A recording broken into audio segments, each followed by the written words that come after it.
Hello to all of my people who are watching the Club World Cup. Yes, I will also be watching, so I will go ahead and make videos to discuss this thing with you guys. Now, the thing is, I already know who wins. I mean, come on, I got 6th out of 30 YouTubers when it came to Premier League predictions, okay? I think that works out to a Champions League spot for me, considering it's out of 30 places. Champions League predictions, I mean, you saw how we finished, right? And every prediction that I got wrong last season, hey, nah, but in all honesty, predictions are silly, but they give you guys some good ammo to make fun of me, you know? So I do them anyway. Now, for the Club World Cup, FIFA actually has one of these bracket challenge thingies, so you can essentially go from the group stage all the way to the final with your picks, which makes things easy for me because I have Dumbo brain, and if I had to do this myself, I would most certainly make a mistake. I'd probably accidentally do like winner of A versus winner of B instead of runner-up, or some silly mistake like that, which would make the entire video collapse and be pointless. Also, guys, how do you like my new jersey? I mean, if you know where Kiwi FC is from, I would be amazed. Just try to guess as I tell you about where I got it, which was from our friends over at Sangalo, the most unique kit shop on the internet, who actually have a big sale on right now. 20% off of all jerseys on the site, and that increases to 30% off if you buy 3 jerseys. All you got to do is use my link in the description, choose your jerseys, et voila. Discounts. And you help grow the game around the world with officially licensed jerseys, such as this one, Kiwi FC, who hail from, not New Zealand, but Samoa. Yes, shout out to you who knew that. But this is a new one that Sangalo is actually designing, producing, and sponsoring. Again, all with the aim of helping football grow in these underserved markets. So shout out to Sangalo. Go get yourself some kits with the link below. So yeah, why don't we get started? I won't go too in-depth here. That's what my 40-minute preview video was for. So if you want more talking from this guy, hit up that video. All right, let's fly, starting with Group A. First off, I think Inter Miami is getting last in this group. Their defense is just way too horrendous that these actual clubs will be able to pick them apart.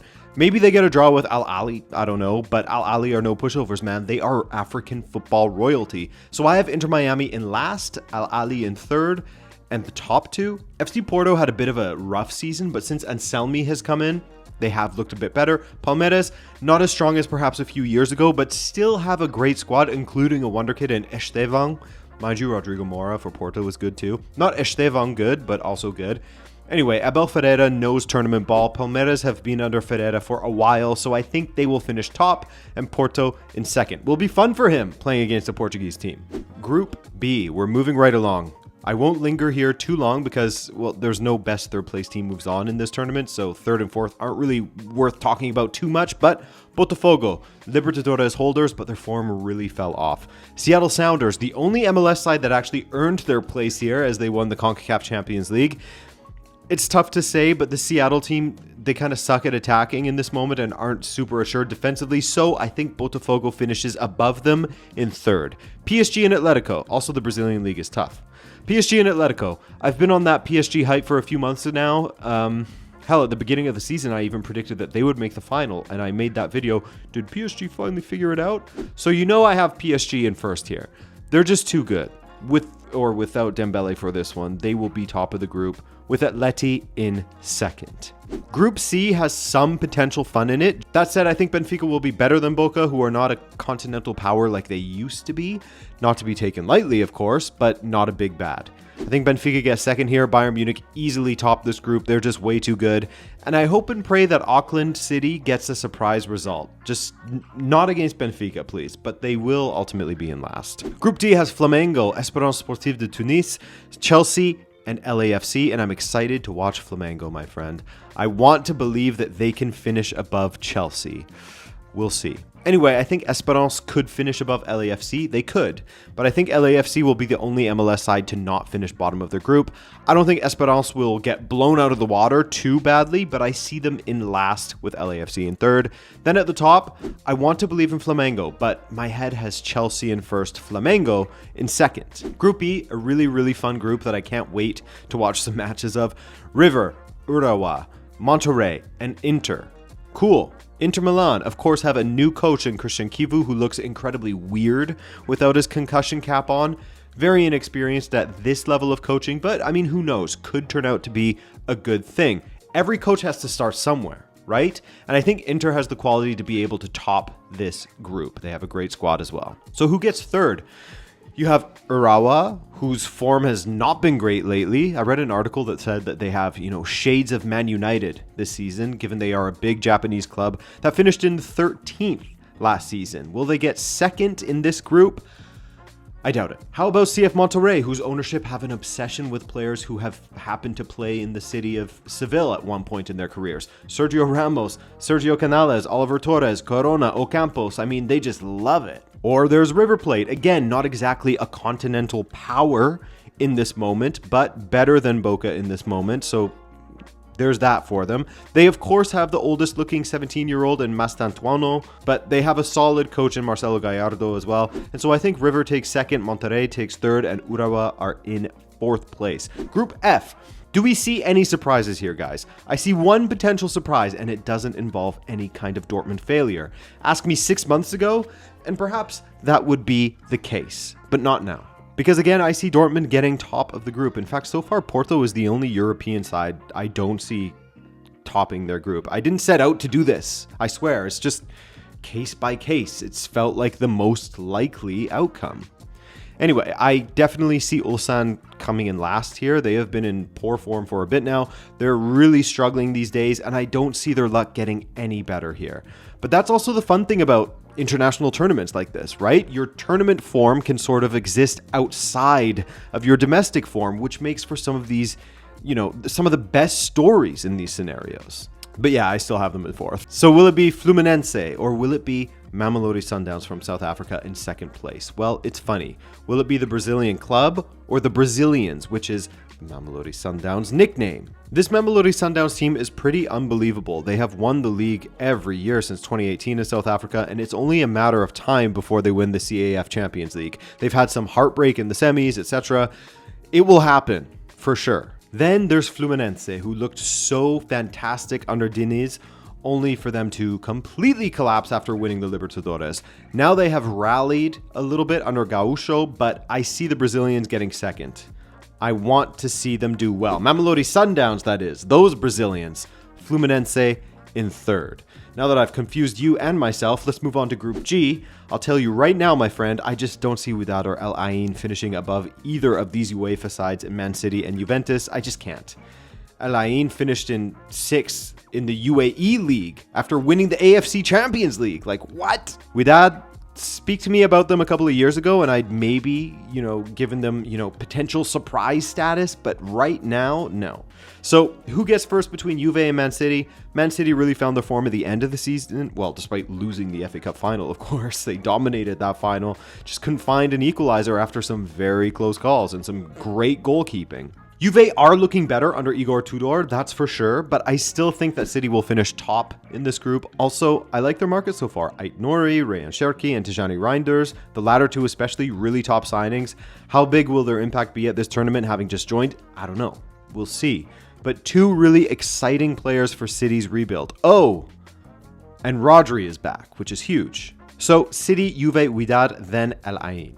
And finally, our last group, Group H, and here I actually have a UEFA team in last, and it ain't Real Madrid. Also, while we're speaking of Real, who yes, I have in first, I made a bit of an oopsie in my preview video. When I spoke about some players having surgeries, missing the tournament, I thought that Bellingham was having his surgery prior to the Club World Cup, so he would miss the tournament and then the beginning of La Liga. But he's having it after the Club World Cup, so he will be playing in this tournament. My bad. That's my bad. Now, I also have Salzburg finishing in last because they are just god-awful. 34th out of 36 in the Champions League phase. 3rd in the Austrian Bundesliga. Just rotten stuff. So who will get second behind Real Madrid? Here's where I will pull my Pep Guardiola big brain move that will shoot me in the foot for sure. I have Pachuca in second. Al Hilal struggling in third. Pachuca just tends to turn up to the international competitions, man. I don't know what it is about Pachuca, but they just do it. And that's it. That's the group stage. So let's keep it rolling and hit the knockout stages, starting with Palmeiras versus Atletico Madrid. This is two managers that don't mind playing a little ugly, but given the squad that Atletico has and Simeone's typically strong showing in knockout rounds, I'll go with Atleti here. But honestly, Palmeiras could beat them.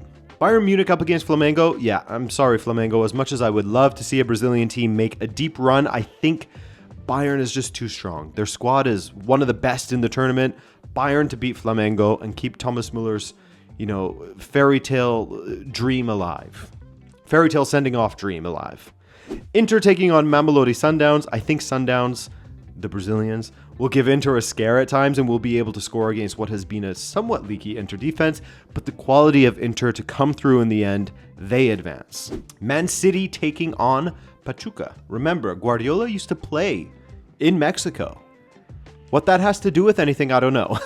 But yes, he did. Anyway, end of the line for Pachuca. City will win this one. PSG taking on Porto. Sorry, Porto, but this PSG side is just way too good. They advance. Chelsea taking on SL Benfica. Look, this is a time when Chelsea could get upset by Benfica. They are not slouches. Pavlidis is very good right now. Screw it. Say whatever you want to say in the comments. Benfica to upset Chelsea here. Revenge for their Europa League final. Chelsea's just too difficult to trust at this time. Borussia Dortmund taking on River Plate. Like I said, pre-Kovac, different story here, but Dortmund have been playing really well. Meanwhile, River have been reliant on Mastantuono at times, so I'll go with Dortmund. And Real Madrid versus Juventus. Juventus would have to play an unbelievably tight game defensively here, and while we don't know what Real will be like with Alonso at the helm, I think they have enough to beat Juve, Real to go through.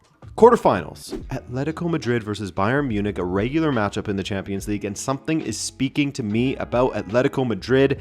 It's Sorloth, it's Alvarez, but Bayern have too many good players in that attack, and I think they will just edge this one despite some scares at the back.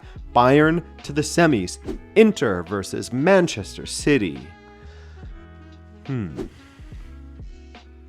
So I think Inter will have a bit of a hangover from, drowning their sorrows after that unbelievable beatdown in the Champions League final. Their Italian players will be tired and demoralized from their qualifying campaign and scared of Erling Haaland, by the way. I think Guardiola gets City past Inter. PSG and Benfica, no shocks here.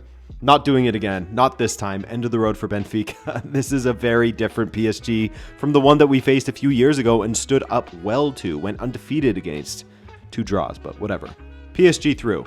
And a rematch of the 2024 Champions League final, Dortmund versus Real Madrid, Bellingham brother derby, and I think Jude, the older brother, takes this one, Real Madrid making it to the semis. Bayern Munich versus Manchester City in semifinal number 1, and while Bayern did sign Ta, he's another defender that for me has some mistakes in him, so that complicates things for Bayern, but I think that they can overcome that, and Bayern will be on a bit of a roll. They have Musiala back, which is huge for their attack.